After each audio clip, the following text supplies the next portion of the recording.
ত্রয়োদশ জাতীয় সংসদ নির্বাচনে নাটোর ১ আসনে দাঁড়িপাল্লার প্রার্থীকে হারিয়ে জয়ী হয়েছেন বিএনপির প্রার্থী ফারজানা শারমিন পুতুল। প্রথমবার সংসদ সদস্য নির্বাচিত হওয়ার পরই প্রতিমন্ত্রীর দায়িত্ব পেয়েছেন তিনি। নাটোর ১ আসন থেকে ৪ বার সংসদ সদস্য নির্বাচিত হন বিএনপি নেতা প্রয়াত ফজলুর রহমান পটল। ৩ বার ছিলেন মন্ত্রিসভার সদস্য। তার কন্যা ফারজানা শারমিন পুতুল এবার প্রথমবার সংসদ সদস্য নির্বাচিত হয়েছেন।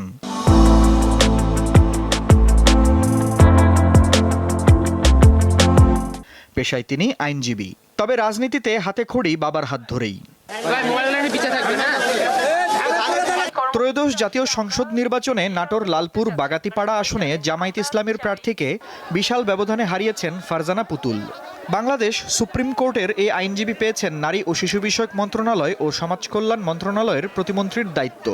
ঢাকা বিশ্ববিদ্যালয় থেকে আইন বিষয়ে স্নাতক ও স্নাতকোত্তর ডিগ্রি লাভের পর লন্ডনের বিপিপি ইউনিভার্সিটি থেকেও আইনে স্নাতকোত্তর ডিগ্রি অর্জন করেন ফারজানা শারমিন পুতুল। সে আমাদের নারী ও শিশু মন্ত্রণালয়ে কাজ করবে। সে আমাদেরকে দেশের জন্য কাজ করে শিশুদেরকে এগিয়ে নিয়ে যাবে, নারীদেরকে এগিয়ে নিয়ে যাবে। তিনি যেমন মন্ত্রী হয়েছেন, ভালোভাবে কাজ করবেন, দেখে শুনে রাখবেন, এটাই আমাদের জনগণের প্রত্যাশা।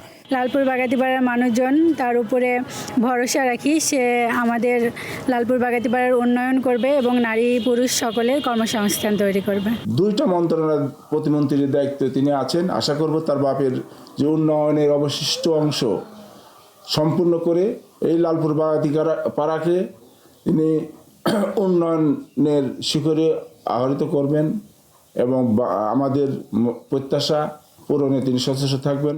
ফারজানা শারমিন পুতুলের জন্ম 1984 সালের 2 নভেম্বর নাটোরের লালপুর উপজেলার গৌরীপুর গ্রামে। বিএনপির বৈদেশিক বিষয়ক উপদেষ্টা কমিটি, মানবাধিকার কমিটি ও মিডিয়া সেল কমিটির সদস্য হিসেবে দায়িত্ব পালন করেছেন তিনি। আফরিদ হাসান, দীপ্ত বার্তা কক্ষ।